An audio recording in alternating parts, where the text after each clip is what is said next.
And the first lesson of participatory budgeting is always never call it participatory budgeting. It's a bit of a mouthful, so we generally call it PB.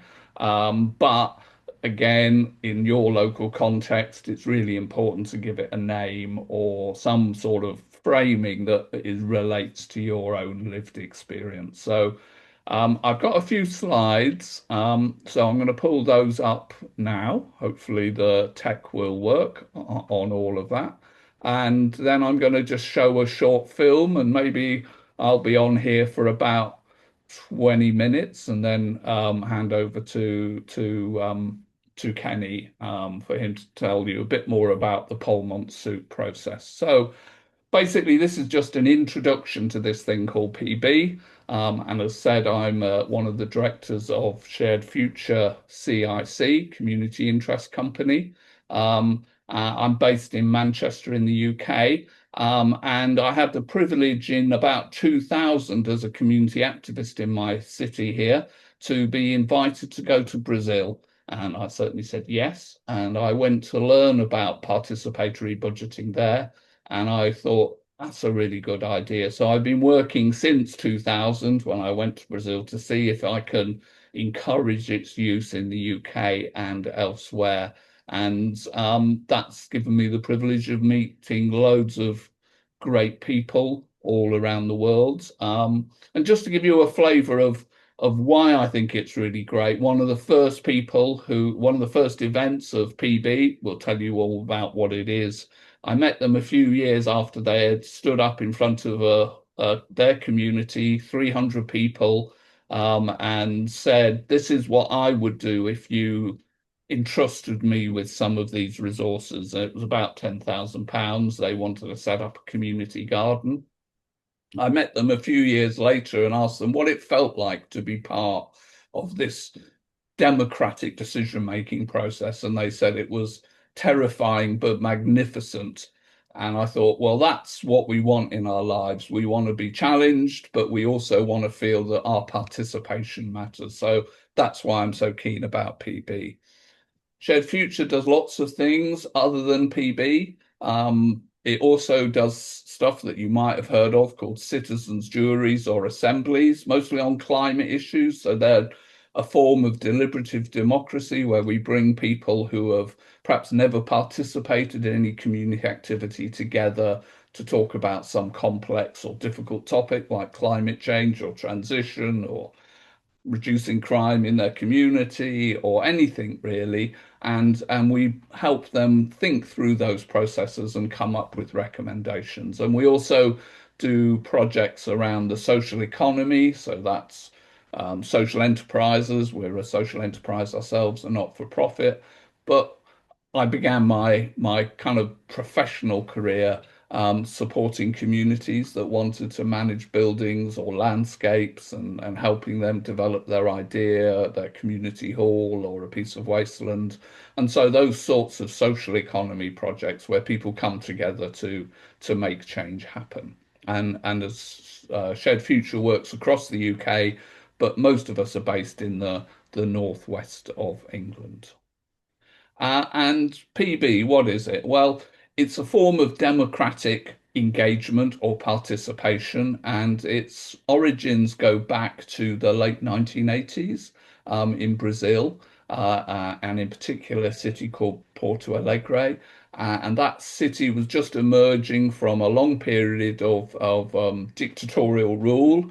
There was a sort of a military government in Brazil for many years. And when that government fell and the Workers' Party came into power in Brazil, there were loads of unmet demands for social investment, for schools, basic services, and PB was evolved in that real moment of democratic renewal in Brazil at that time to kind of manage those demands and get people involved. And if you searched online for participatory budgeting in Porto Alegre, you could read lots of stuff all about that.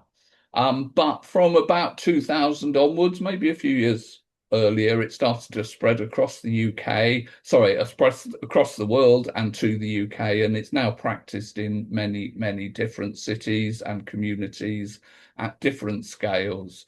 And as I said, I went to Brazil in 2000, was part of a project trying to generate it in the UK, and it began around 2005, which was about when that story I told you about the terrifying and magnificent event first happened.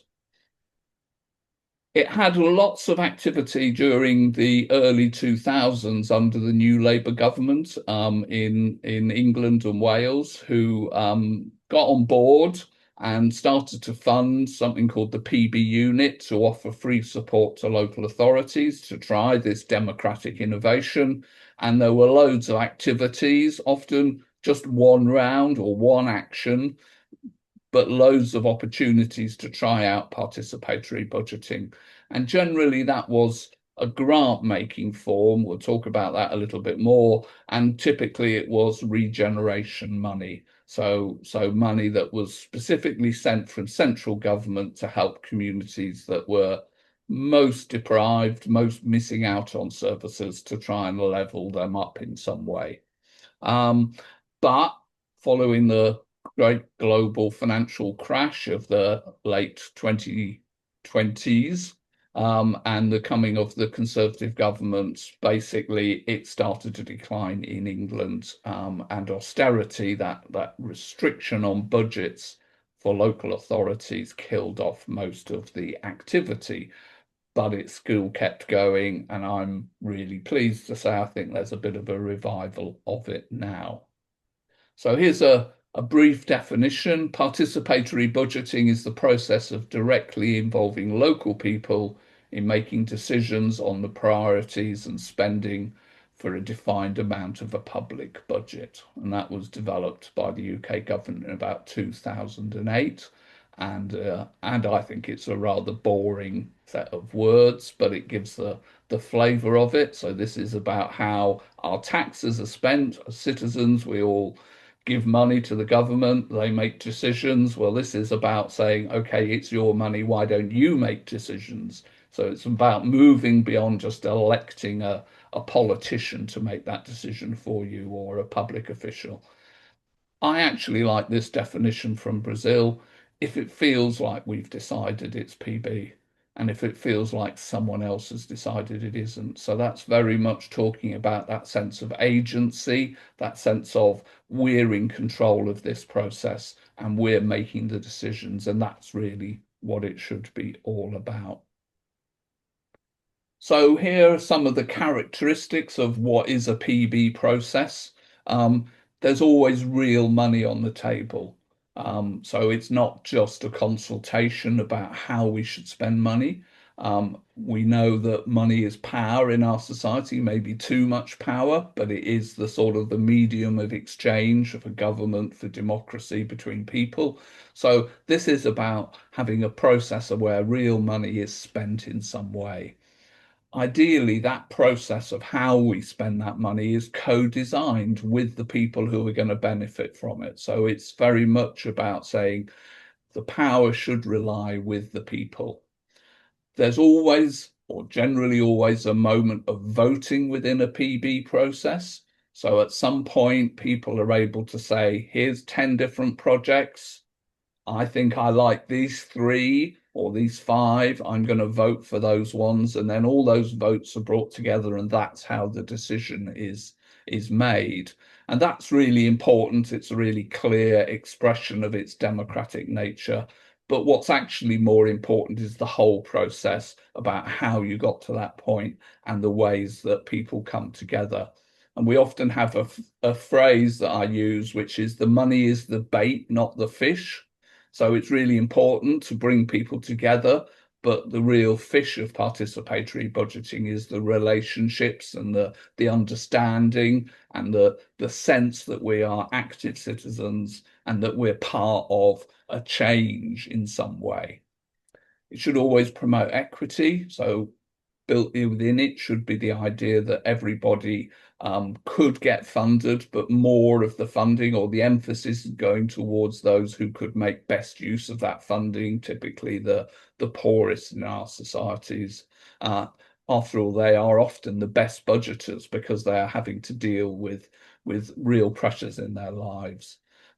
There should be openness and accountability around this process. So people should know what's going on if they want to know what's going on, and all the decisions are communicated in a fair and transparent way.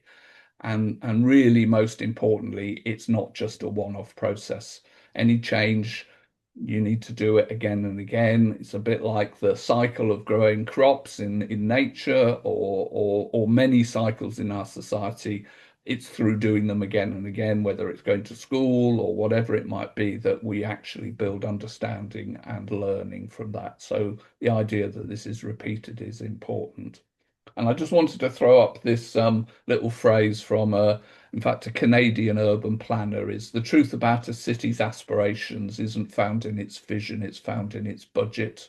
And that speaks very much to the idea that when we make a decision and when our money is actually spent, then we kind of see where the reality of power and democracy lies. And we could look at what's happening in the global world at the moment and say, who's accountable? How are we?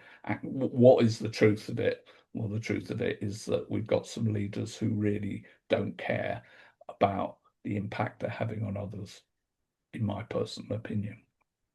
So this is a bit of a, I know there's a lot of words here. This is a cycle for participatory budgeting. So this kind of tries to lay out the whole process. And let's have an analogy. Say that we want to do some investment in say improving the green spaces in our local communities.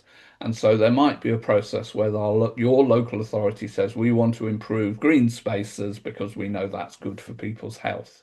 And so what they might do is they design a process by which they're going to make that decision on what to do to invest in green space in a community. They might go and talk to experts on horticulture and urban planning and other experts around that, find out where the needs are. Is this a community that has got perhaps very few green spaces? Are those green spaces very poor quality? Is there climate issues that are affecting them? And then they will set their priorities, they'll develop ideas, and they will then make a decision about how to make a change. They might decide to invest in education in schools about littering, or they might input on funding to help people get to green spaces, public transport or something like that. They deliver those, they monitor, and hopefully they learn whether they've improved that situation. And PB is about saying at all stages in that process of improving our environment or any other problem, citizens should play a role. They should be involved in telling councils what's important to them. They should be setting the priorities. They should have a decision-making role. They might deliver some of those projects. So it's about trying to say participatory activity at all stages whenever government is spending money. So I've talked about participatory grants. That's the most common form in the UK. So that's local decisions on grants through voting events. And maybe you get 100 people, or maybe you get 10, or maybe you get thousands of people voting online. So, but basically the idea is the money is being transferred to community-based organizations or community-led groups in some way. But most commonly globally, PB is about how you shape the services and investments of local government. So it's how people are able to influence what their local councils are doing and how they're spending their money. And that's much more what we would call mainstream PB.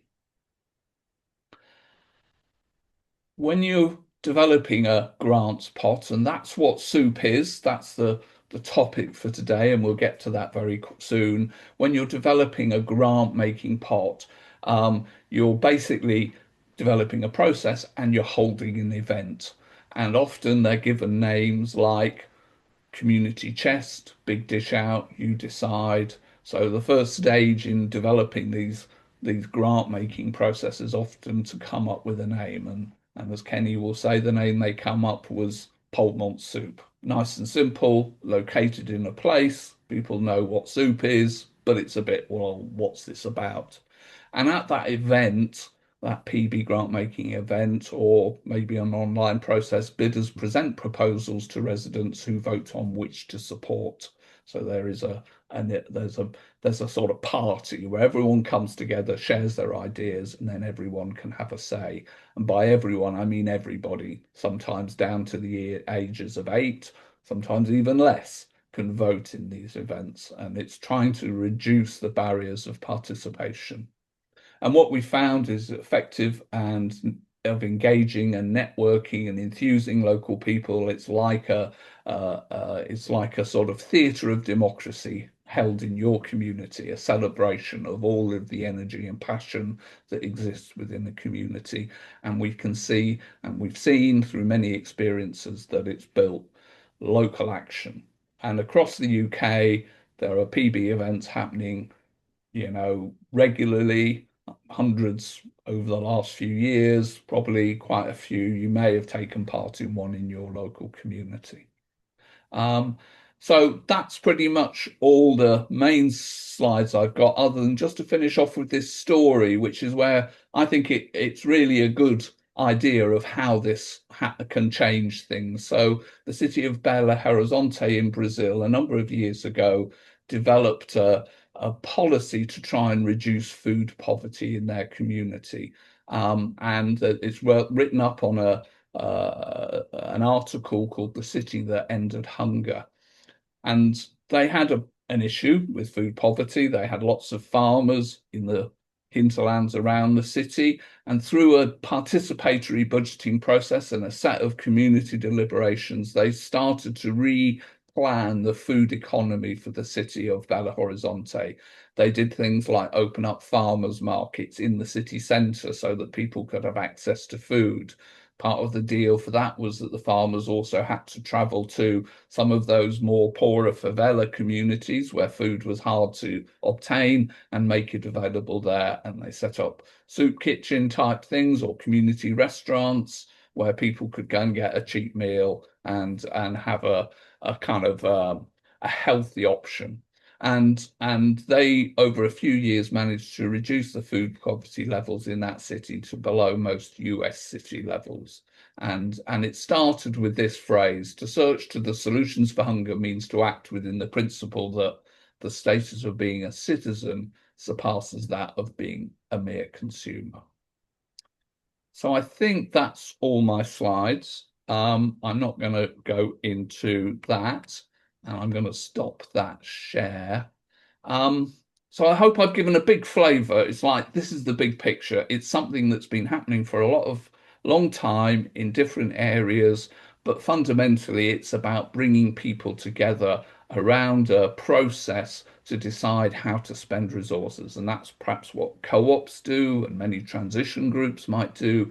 And what we've been trying to do is work with people like Kenny over the last year to develop a kind of a learning network and spark new PB experiences. And partly that's how I've got here.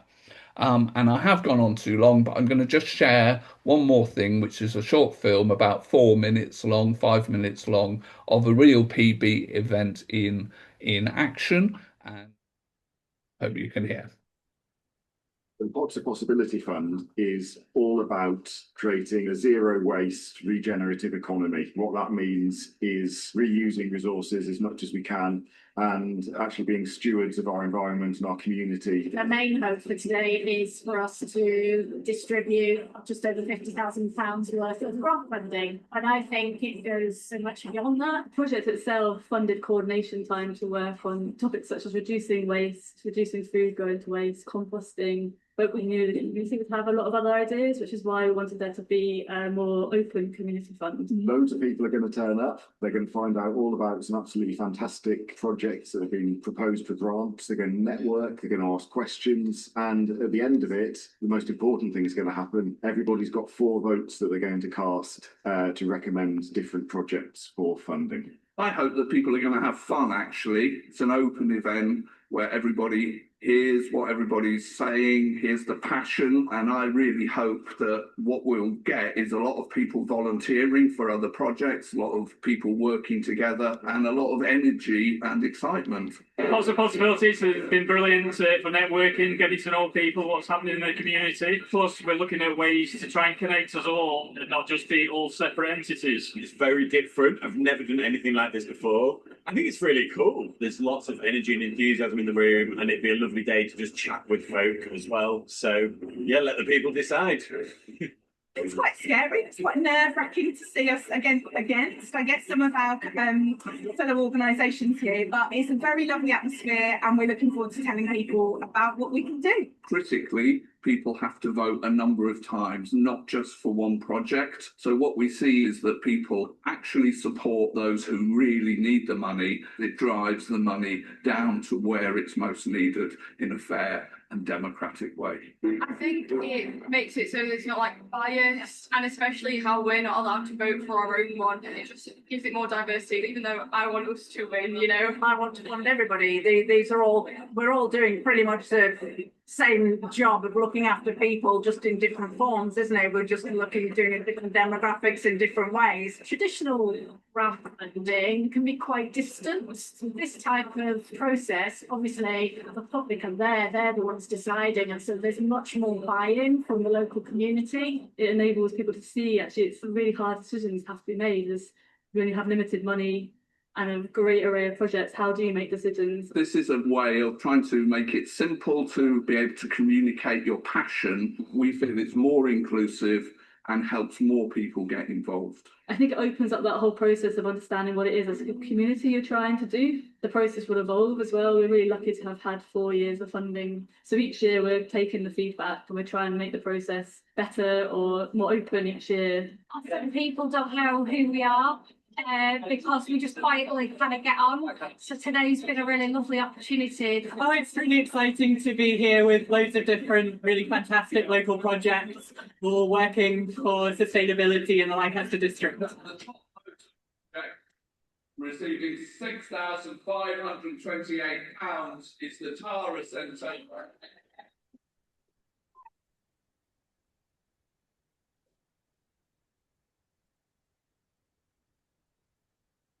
So what's nicer than all cash, which is great because it means we can do what we want to do for another year. But it's the belief, isn't it? It's the people who believed in what we want to provide. So that's, yeah, the feeling that people are behind us, that we're doing the right thing. That's the best. Oh, we are delighted to have been successful with the funding bid today. It means the world to our organisation, and I'm just thrilled. I'm feeling so grateful for everybody's support and belief in our project. Thank you so much to everyone that's organised today and that's come today as well. Thank you. It's always really brilliant to feel how much people get into these events, but also a little bit sad for the projects that didn't get funded today. But I know they're all going to go on to great things.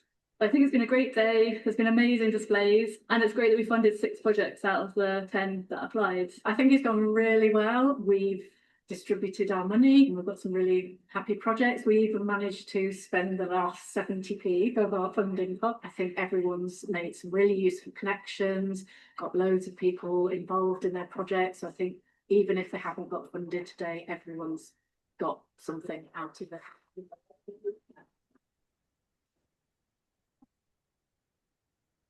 So that's a small grant PB event. We've done it again this year. That was last year's event. We also added online voting. At the event, we got 100 people into the room to vote. Each person had to vote 4 times, but we put it out online, and this year we got 800 people voting online. And that's 800 people who've actually had that experience of saying, I did something today for my community. I voted for one of these 4 projects, or I voted for 4 projects and I made some change happen. So there's an introduction to the big picture of participatory budgeting. It happens at all scales. But it can often start really simply with a soup event. And I'm going to hand on to Kenny to tell you a little bit more about Polmont soup now. Thanks. Hi, everybody. Yeah, Jez and me have been working together for around 10 months before the soup event. And so Jez has ran through how the participatory budgeting has been delivered internationally, starting in Brazil and then arriving in the UK. So a bit of a disclaimer, I'm Scottish, not British, but Jez is English. And participatory budgeting didn't stop in Scotland when the British government stopped it in England. The Scotland's got its own parliament, and the Scottish Parliament kept it going as a good thing to build community wealth. And they had a municipality participatory budgeting event called Community Choices, which still continues today. And my particular constituency that we live in, Ward 8 of Falkirk District Council, and every year there's a participatory budgeting event where all of the voters in the area get a chance to vote on projects. But that's at a municipality level from government guidelines. Whereas myself and Jez have been talking about from international, and then Jez and the group that he's got with Shared Future, they're national for the UK. So when we have our talks, it's about all the participatory budgeting events from a green stroke ethical side, building community wealth here in the UK. From Scotland's perspective, when Jez said to me, Kenny, have you heard about soup nights? And I said, no. He said, well, would you like to consider planning one? And I said, oh, okay. How long? He said, before the end of April. And I was like, oh man, it's the end of the tax year, everybody's budgets are winding up. And so this particular centre, we're transitioning from council ownership to community ownership. That process is complete. We are a community-owned asset now. It's a large former school with 2 acres of land that was former playing fields that we're transitioning from being monoculture to permaculture. We've got over 30 groups that meet at the hub, and we're all unpaid volunteers. So having like 3 weeks to organise a soup event, my partner Claire went mental. But we managed it and got there. So that's the planning side of it was very rushed, but and quite stressful, but we got there. And I've put a little bit of I did a write-up on a blog on the actual soup itself, because Jez, the reason I had to do it before the end of April, the end of the tax year, was that Jez was giving us £250 for our hub to actually make the soup. We weren't allowed to use the £250 to go into the soup pot to help kickstart a project, but we could use it to buy the soup. So I did a little write-up about the actual soup itself, because I made it sort of shop local, got local businesses involved. I got on a cargo bike and went round to the local fruit and veg, and that was quite a fun part as well. And then the money side of things, the local council, the district council, they heard about the event, and they said that they would match fund anything that was raised on the night up to the value of £500. So that put a bit of pressure on to get £500 into that soup pot on the evening. And then we had to find some projects to deliver their project as a Kickstarter to be funded at the soup event. So we had to explain to the groups that use the hub and the people in our community just exactly what a soup event is, that we had copied it from Mossley down near Manchester, who had copied it from Detroit. And this is like small community type evenings, not a municipality thing. It's proper community participatory budgeting. So the projects, we had to say to them that we would help them deliver them so that it was the community wealth would be staying within the community, and we would make sure that that's how it was all, the project was all managed towards circular economy. We got 3 projects in. There was a young film director that wants to make a documentary about this area's transition away from being the start of the Industrial Revolution, really. We live next to Grangemouth, which had the world's first oil refinery. The area that we stayed in Scotland in 1760, which is internationally recognised as the start of the Industrial Revolution. Most of those initiatives were started right here in the Forth Valley. You can still see the refinery from the window of the hub.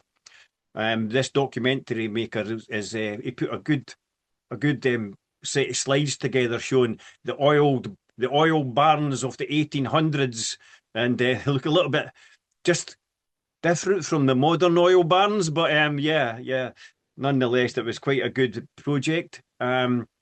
The second project that we had was a young graduate. Yeah, that's a film director, Pullman's Future. He's making a documentary, about the area's transition. We're looking to go not just net zero, but we're looking to decarbonise entirely and show what's possible right on the doorstep of where the Industrial Revolution started. So the second project, Emma was she had a wildlife project, because we've got these 2 acres of land, and she's a zoologist graduate that's looking to build a little wildlife reserve with an outdoors education centre. And it was a really well presented project. And then the third project was from one of our hobby groups, a sewing crafting group, who upcycle clothes from charity shops. And they were wearing like really cool jackets and skirts and waistcoats made from things like curtains, and relatives that had passed on, and they'd made a jacket out of one girl in particular. It was her dad's favourite jacket, and she turned it into a women's jacket and wore it to the event. And they're doing amazing work with they've got a jacket out that's getting made from ties, because old ties at charity shops, they just go to waste. So the charity shops get too much of them. So they're making this amazing jacket. It looks like Jason in the multicoloured photo. It's really cool. And so that was the 3 projects. Or they also do things like memory bears for things for bereavement groups that we have at the hub. So these are all upcycling projects to stop stuff from going to landfill. And it was a really good, well presented project. So then it was time for the soup. This was designed around about it's a title from the Bible, isn't it? Where you break bread. So the ideal was that after the projects delivered it, the community came together around the tables. We ate soup, we broke bread, we talked about the projects, we discussed what we were all doing in the community towards the regeneration and the rejuvenation of the place. And that was really good. And the actual bread itself, when we went down to the local fruit and veg place, they do bread as well. And we asked them if they would donate some bread. So we got some free bread to go with our soup. And and it was very tasty. Beetroot soup, beetroot bread and everything. It was magic. Olive bread, brilliant. But so that was really good. I had a good chat about the projects. And then it was time for the vote. And even with the vote, because myself and Claire were designing it just that little bit different from other groups. So although soup events are held internationally, you can jazz them up and throw in your own ingredients. So we were wondering, right, how are we going to vote? So we considered like old bottle tops, we some of the action player men. And anyway, we came across in amongst some kids' toys some pirate gold. And it was actually like little plastic pirate gold coins. So we give everybody one of these. gold coins, and they all got a second vote, which was just a paper token. And this was to make sure that there was no doubt about what was first, second, or third place, because the second vote counted for less than the first vote, but it would have been nearly impossible for it to be a draw. And that was Claire's design, and we made these boxes out of old cat food boxes. And as you've seen from the photos earlier, everybody that got a coin, Claire made sure that they got given out these 2 votes, and it was all done democratically. The process of us deciding about how we go about, because we as a organisation, we want to make sure that we're fully inclusive. We pride ourselves in our inclusivity, and that includes money. We are not an exclusive place for the wealthy, so we make sure that all our events are free and the food is free. So how do we get money into the soup pot? So we left the soup pot there out next to where they put the votes. Claire gave everybody their coins, and then it was up to them if they wanted to put something in the pot or not for the soup. And we managed to get the match funding of the £500 that the council gave us. So from the small amount of people in our little hall, we got £1,000 to kickstart our 3 projects. And then Claire very cleverly decided on a way to make it that it was proportional to the percentage of votes, that the 3 projects never left with nothing. So the winning project out of and Claire would give me a row for the not getting the figures right, but it's roughly £700 to the winning one, which was, and we asked the young band, drum roll please, and the band went, and the winning project was the sewing group. How can you not vote for that? The jackets made out of curtains were glorious. And the second place was the Wildlife Reserve, the Mini Wildlife Reserve, and the poor documentary maker, after his wonderfully presented presentation, got third place. So he only got £100. So we'd had hoped that the band would have put in a project, because we were looking to start a music library, a music sharing library. We've got different sharing libraries here at the hub, and we wanted to get musical instruments because the band, and when Jez was talking earlier on about participatory budgeting being something for all ages, this young band that comes and practices at the hub, that we asked if they wanted to play at the soup night, they are aged from 12, and I said at the event to 16, but the singer says, I'm 17. So, yeah, they got a vote because that's, we're not ageist. That's how inclusive we are. And they didn't put in a project because they were busy getting their songs just perfect for their very first ever gig.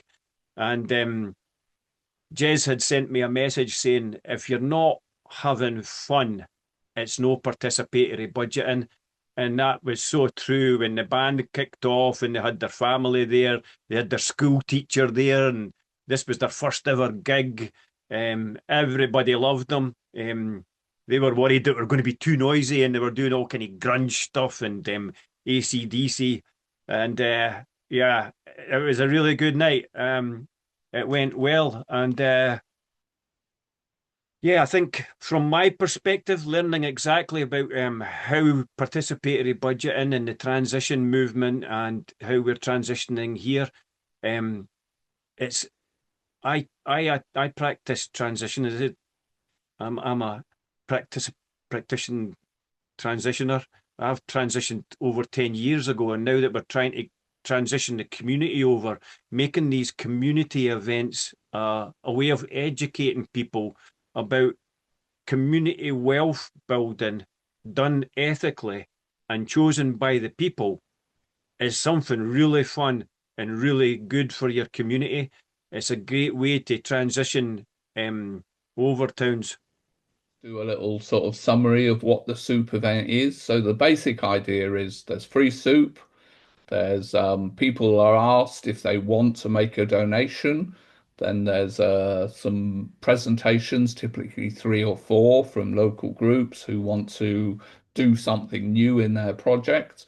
then there's a vote, and then basically everybody goes home. And the whole idea, it's as simple as that, and it's easy to organise, but it's actually a space for people to start coming together, as I think Kenny was saying, around that very basic principle of sharing food together is the start of building a community. And at scale, it grows. So Mosley Soup has done it many, many times, and over the years they've distributed thousands of pounds through their increasingly large events. I think thank you so much to Jez and Kenny for your fantastic storytelling and informative kind of work, which is always fantastic to hear. I think for me, the takeaway message is that, you know, kind of that the lived experience and community always knows best. And I think both presenters have shown us the power of people. And I think, you know, it's always inspiring to look at how, you know, kind of, and especially for Kenny's, you know, kind of contribution, 3 weeks volunteering and pulling it off. I think, you know, that kind of dedication is something that only comes with passion, dedication, and determination. So I think, you know, for me, it's that humanity of it all, especially in the age of AI. And, you know, we talk about data and, you know, we talk about technology and all of the things that are happening in the world. But actually, both Jez and Kenny have showed us what, you know, people can do when they put their mind together with lots of vegetables and bread and, you know, kind of like, I don't know, pedal power and everything else. And, you know, kind of a Scottish grit, obviously. So, you know, kind of it's been amazing. Thank you so much. Lovely. Thank you, Hele. And Jenny, if you want to share. I'll just unmute. Okay. Right. Well, I'm speaking from Hebden Bridge. And I've actually heard about the Mosley from a colleague, the Mosley project. But what I'm actually involved in is a community land trust and trying to get more local food grown. And what we've started doing, which sort of ticks some of the boxes that you've talked about, which is doing community meals, because of their, in themselves, they are particularly great for bringing people together, for bringing people to meet together and to eat together. And it's one of the, I think that there was a World Happiness Report, and it actually shows that people who eat meat and eat together are happier. So just doing the food, but I'm a bit dubious about free food and where it comes from, because I don't believe in supporting the supermarket waste economy. So what we're trying to do with ours is trying to encourage more local production or ethical supply lines for the food. So that's one point that I'd like to make. And the other thing is, I think it's a great idea, great presentation, and definitely like to be involved. We've had something like that in Hebden Bridge, where there was kind of a dragon's den of community organisations, and people voted, and a community care project won. So it's just the idea of all these really good, worthwhile projects being in competition somehow that I'm not sure, you know, because they're all deserving in their own way. But it does get the community deciding what they want, which is important, because we may be on a hide into nothing if actually this is not something the community wants. But one more thing about the actual starting pot of money, the one that, is it Kenny that just talked about the one in Scotland? I can't. So there was £500 match funding, and there was £500 raised from the donations. Is that right? So it was £1,000 to distribute. Yes. If apart from that, is there any are councils still funding anywhere? Are they, apart from you said they were giving the 500 match? So, yes. So but not in England. That's not happening. Well, the councils in Scotland are statutory obliged to pay into participatory budgeting events. They have to put a minimum of 1% of the council's money towards participatory budgeting events. So when they heard about me hosting this one here, they asked if they could use it as a pilot that they'd like to deliver around the area. So that I've got a meeting with them next week to see about me helping them deliver another soup night round the district to other wards. And as far as the food is concerned, if you look in the chat, there's a blog link to how I got the soup ingredients together. And I told the groups that were assembled there on the evening that hopefully the goal is that some of the ingredients for next year's soup will be grown in our land. Yeah. Yeah, thank you for that. Thank you, Kenny. Yeah, so great project. And I'm just looking for ways that we can work it, you know, to benefit our community. Yeah, okay. Thank you. Thank you, Jenny. And we'll come to Helen next. If you'd like to add anything. Hello, I'm also from Hebden Bridge in the UK, and I know Jenny, so hello, Jenny. And my question is one of the questions that Jenny asked, actually. I was just wondering how you get the money to fund this in the first place. So, you know, I absolutely love the idea of people coming together over food. I was one of the people who sort of worked on Incredible Edible Todmorden right at the beginning when Incredible Edible started, and that was if you eat, you're in. So that idea of people eating together, have that, you know, that common interest that we all have. My one worry is, you know, you need a budget to be able to, as well as getting ingredients for soup, you actually need a budget because you need funding to share. And how do you get that money in the first place when councils are already strapped and people are applying for grants for their individual projects? You know, could you apply for a grant to be given something as broad as this, and then people bid then for the money that you've got? It sort of sounds like you're a bit of a middleman then. So I'm just wondering the practicalities of it. So if I can come in on that. So the film we showed, that was called Your Pots in the Lancaster district, and that was actually funded by the National Lottery. So it's a bigger project, which is called the Closing Loops Project, and Food Futures. So it all is about food and recycling, and they got lots of money from the National Lottery. But as part of their bid, they said they wanted to run both community grants, smaller grants decided by a panel, but also the bigger Your Pots participatory budgeting process. So and the National Lottery is moving towards this way of participatory grant making, and so you could definitely make an application to the National Lottery and raise money that way. But it's also really, I mean, Kenny got off the ground in 3 weeks. If you put more time into it, housing associations, your local councillors, quite often they have pots of money. Town councils, Winsford in Cheshire has just done a £30,000 PB using town council funds.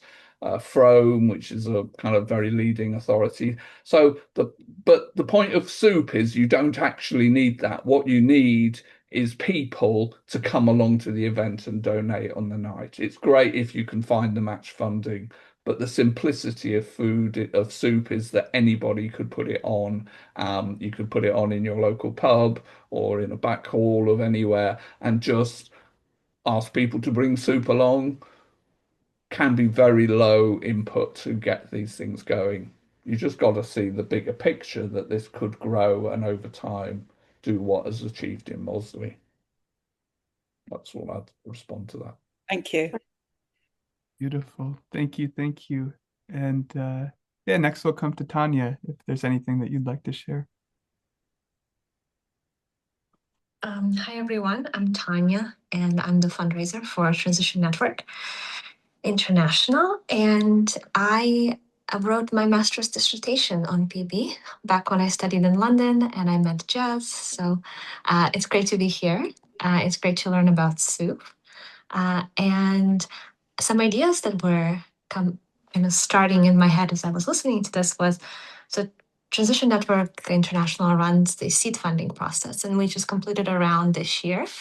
And one of my duties is to grow the re-granting pot. And I was thinking that if it does get big enough, specifically in our hubs branch, we can re-grant it to the hubs and they can use a similar process to re-grant it down to initiatives. So if I can come in on that, so there's a big global institution called People Powered Hub, which is a wonderful organization if you look for it, and they provide support to democracy across the world. And they have an internal process of PB where they ask their community to come up ideas about how that network should develop new projects. And then they have an internal participatory budgeting process to spend that money. And so that's a way they connect their membership back into the overall organization. And there's another example with a theatre group or theatre project called Theatre of the Oppressed New York, who also did PB within their own community. And so it could operate within a co-op or a housing association as a way of democracy, or a union, or any sort of any budget can be more participatory if the people with the power over that budget are willing to let go and trust the community. Yeah, I think, Jez, if I could just add to that, the lessons that you learn from this, because I consider myself quite educated towards the transition of money, the transition of food, the transition right across the spectrum of their holistic lives. And when I was thinking about how do we get the money, how do we match fund this need in my head, I was like, we're definitely going to get the £500 to match fund what the council is going to give us. Claire wanted it to come from the soup pot, but I insisted that the soup had to be free. So I briefly, very briefly, now don't criticise me for this, but I very briefly considered asking people to pay for a voting coin.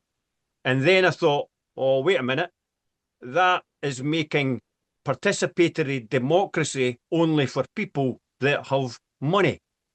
So we learned about the democratic process of the vote combined with the money and the soup and kickstarting the projects. So it was to educate the community as well that every vote, regardless if that vote's with £1 or with a voting card at the box or at a soup event, if you learn how democracy works and keep it out of the hands of the wealthy, and how you learn how community wealth gets built. So I even learned a little bit whilst organising this event that we're not as wise as we think we are sometimes. We can slide into wee mistakes. I love that. Thank you, Kenny. Thank you for bringing that, Tanya. That sounds like an exciting idea.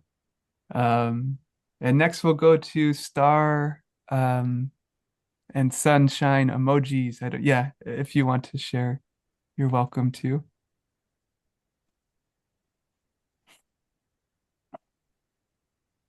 And if not, then we'll go to Lisa next, if Lisa wants to share anything. Hey, Lisa. Hi, hi everybody.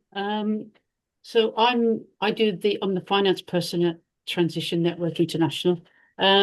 So I was just interested in partly how PB works. I'd love to know more, but also so I'm a member of the Green Party here where I live, and wanting to, well, I'm trying to hopefully get some Green councillors in the May election. So I'm really interested in how, how local people can be more involved in decision making with money. So no, it's really good. Thank you. So I suppose my thing is, how do I learn more? Is my next steps.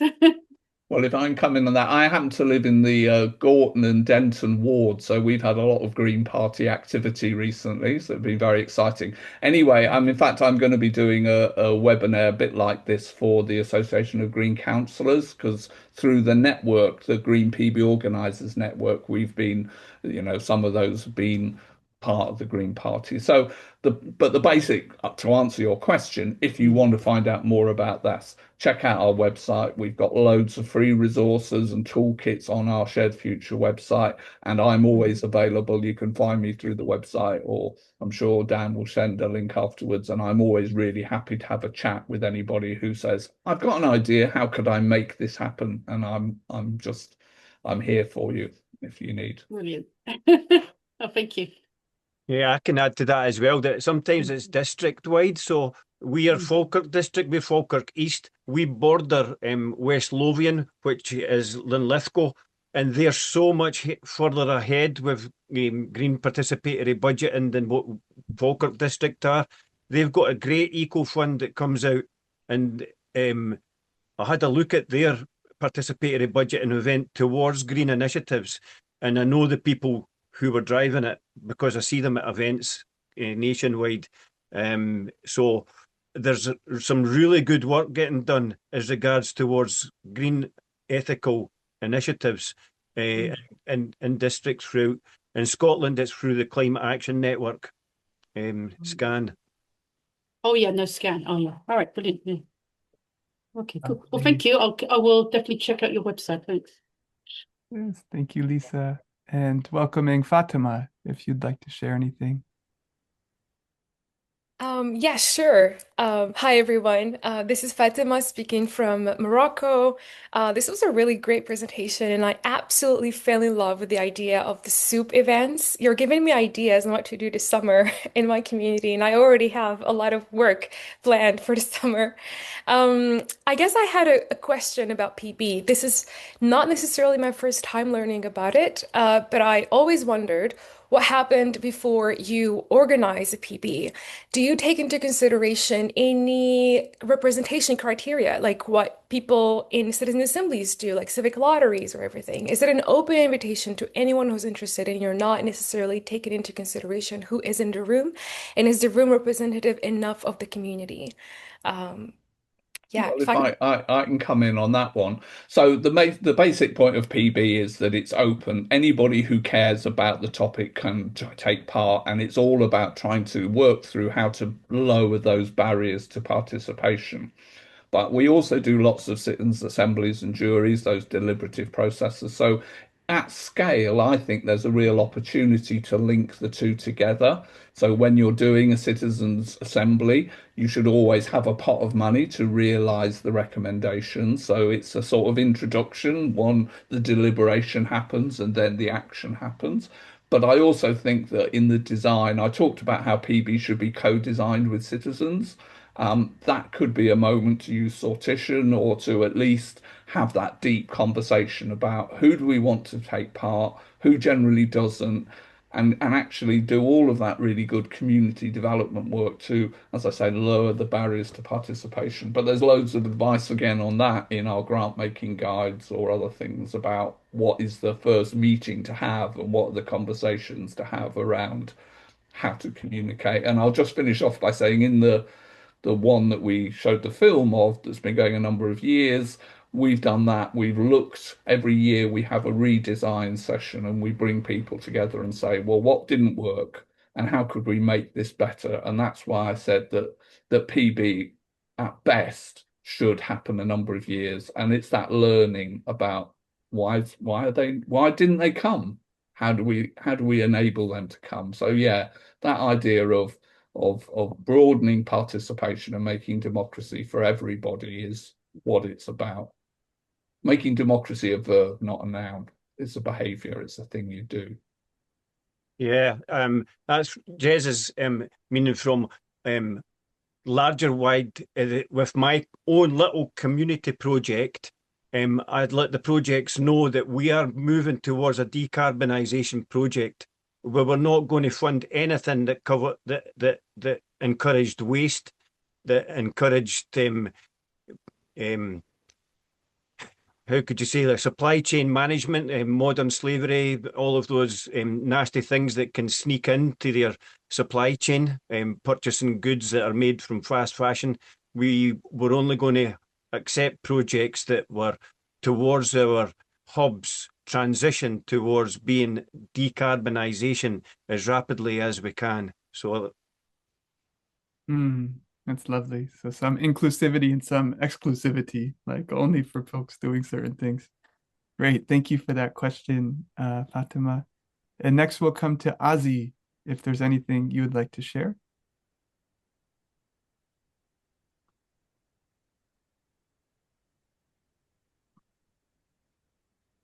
And yeah, if nothing from Ozzy, then we can come to Hakima, if there's anything that you'd like to share. Hi. Um, I don't have a specific reflection because this is my first time learning about it, and I found it really interesting, especially how just a simple format can create connections between and support within the community. I'm speaking from Morocco, so hi Fatima. It also makes me reflect on how similar approaches could be adapted in different contexts. Here, I work with communities, Amazigh people from the High Atlas, and yeah, I don't know what to say more because first time I learned about it. So thank you a lot, Jen and Kenny. I would definitely want to explore more resources about it online. And thank you for sharing all these resources on the chat. Yeah, thank you, Hakima. And yeah, I can share next. I'm next in the line. Yeah, I think what I liked most is the multiple forms of capital that were being exchanged. So it wasn't just about money, but for me, what excited me the most was to see people eating together, to see people sharing their passion. And like in the video you shared, it's like they found volunteers for their projects, or they found people that were, maybe able to collaborate in different ways. And yeah, more of the social capital or the I think that to me is really exciting. The more intangible, kind of mysterious impacts that come from organizing things like this. So that was nice to see. And that quote that you shared as well, Kenny or Jez, about the it's not the vision that really matters, it's like what's in the budget. That was really like, wow, oh yeah, that does make sense. It's like the putting the vision into action. You can really see that, through checking out the budget. Yeah, but overall, really, really happy. And a question for Kenny is, yeah, what was it like doing the first event? Like, are you like, I never want to do that again? Or are you like, ah, wow, this can be something that happens every month? Or, what, yeah, any reflections from your end? But I think I'd be love to hear. Yeah, when I was originally approached by the council to ask if they could share the idea and I would help them deliver it round the district. There's 9 wards in Falkirk district geopolitically.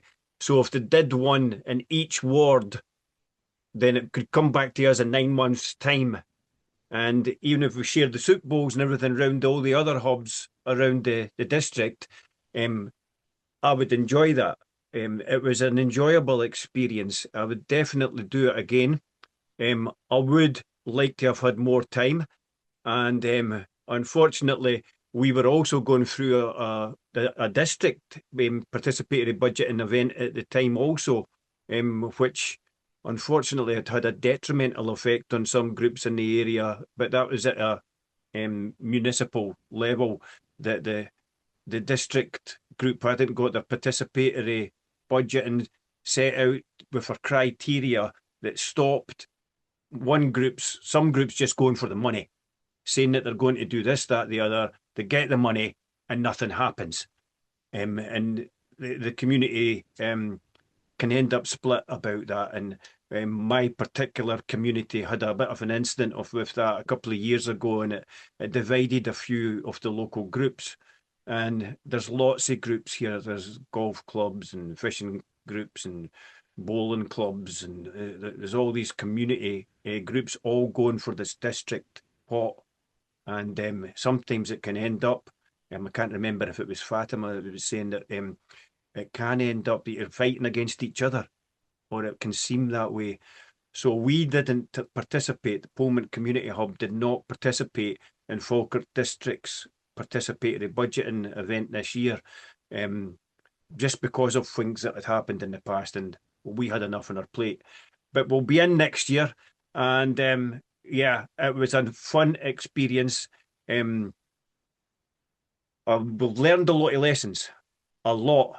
And I think next year I'll definitely, because we struggled with making it, whether we should make it Eventbrite or not, we should make it ticketing, and we decided not to put it ticketing.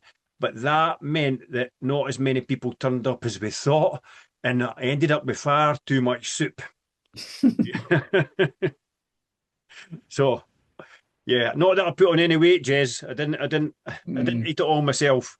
I've got to admit, we're a zero waste place, but it ended up in our compost eventually. That was just far too much. We couldn't even get people to take it away with the ones that could, because Kenny catered for about 100, and nowhere near that came. Yeah.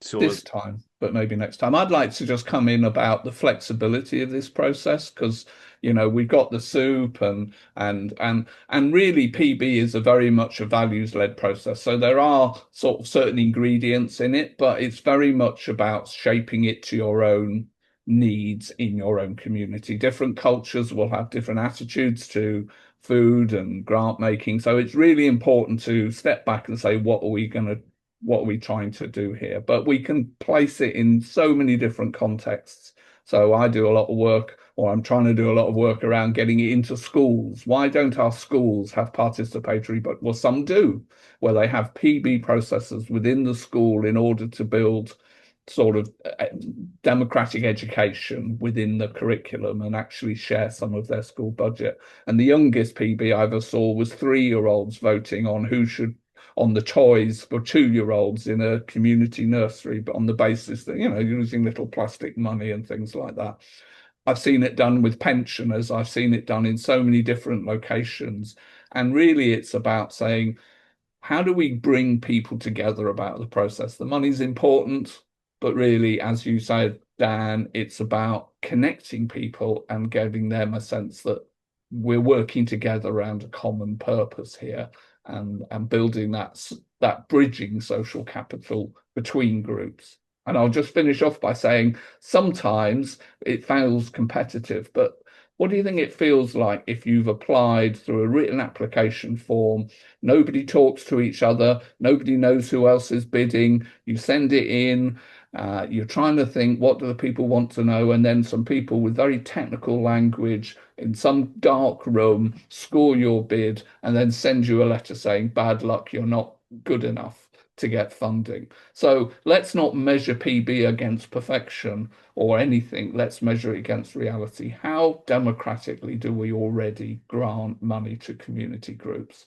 And just challenge ourselves to say, how do we open up and be more transparent and not replicate the process? Because money is power, and we're talking about power at the end of the day in some form or other. That sounds all a bit heavy. We want to have fun in this process too. Yeah, I could come in on that, Jez. And I say to people regularly, money is a problem, but it's often not the solution. And when I introduced the young band, right, 12 to 17, mister, I said, everybody here, this is this band's first gig. They're awesome. I listen to them practice every Thursday night. You get the first gig. Maybe sometime in the future, these guys are going to be filling stadiums throughout the world. And big round of applause for them, and on the band came. But just imagine that came true. Just imagine 10 years from now, that wee band that played their first gig in a small community hub went on to be international superstars, and they'd be able to tell people, oh, play their first gig, mister. So it's the dream that we're buying by putting our project forward and then kickstart it and send it off, I love that. And I see Hale, you're coming in with a question, and I just have to sneak to the bathroom, so I'll be listening.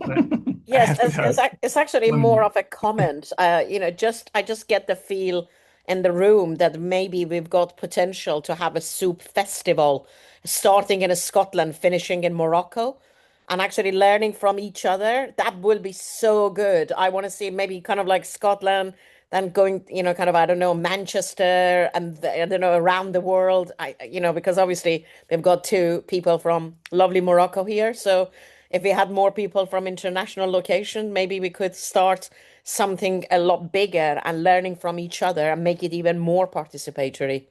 And as Jess said, kind of like turning it into some kind of a cultural exchange as well. I think it will be really exciting.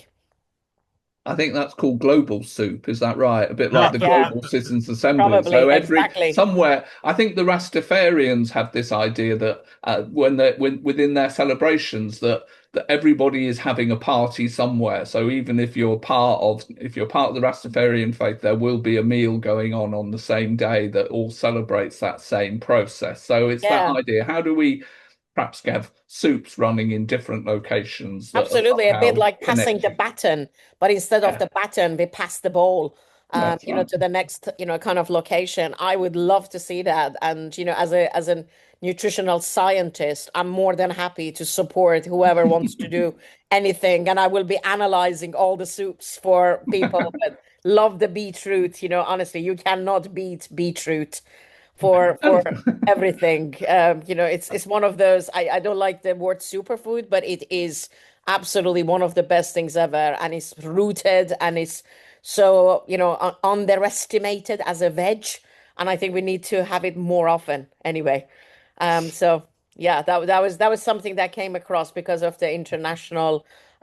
You know, kind of feel to the whole thing. And I would love to see how different cultures and different locations actually treat the concept.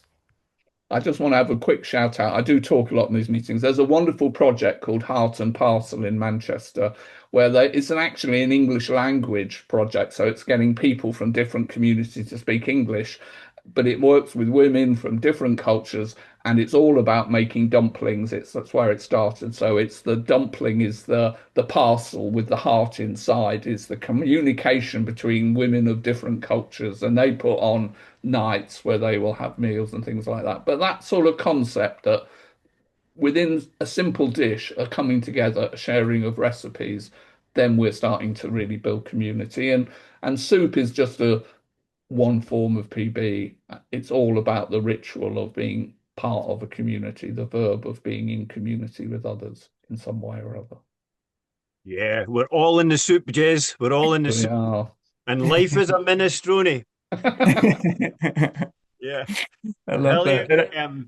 I took part in a relay called the Running Out of Time relay with a baton. It went from the scene of COP26, Glasgow, and the baton took all the way over to Egypt. Wow. And we took it via sustainable transport. So I ran a lot of miles, I cycled a lot of miles right across Europe, delivering the baton to schools across places I'd never been before. So I was going into like a school in, say, Bosnia, and I'm delivering a message about the baton, saying this baton is little pieces of wood all held together by these four bands. And these four bands, the big one at the bottom is what we can do. The second one is what your community can do. The third one is what your government can do. And the big one is what we can all do, governments worldwide. So delivering this message to COP27 wasn't easy, and but it was a great concept. And when you said, let's take the soup across to Morocco, I'm up for running. Well, you are the man, Kenny, definitely. If you've already done it, you know, it's tried and tested, piloted. You could have community tagine, though. It doesn't have to be soup. It could be any dish. Actually, a few years ago, as part of the Robert Kennedy Foundation, we've actually did breaking bread, and we created 40 different kinds of bread based on the different communities in Manchester. And then, you know, kind of, I have to say, the bread went within 30 minutes. I think it's one of those things, everybody loves bread. I don't know if everybody loves, you know, kind of soup. I'm sure they do, but you know, the bread, honestly, we didn't think we were going to run out of bread, but people came from everywhere and they just took all the pieces of the bread. So next time we'll do it, we might have to do more bread. Yes. I've got one reflection. I'm just going to wrap up myself, and then maybe we all need to go. I don't know. And we I got talk some about closing PB. cues to We send talk it. about PB as being something new, but it's not.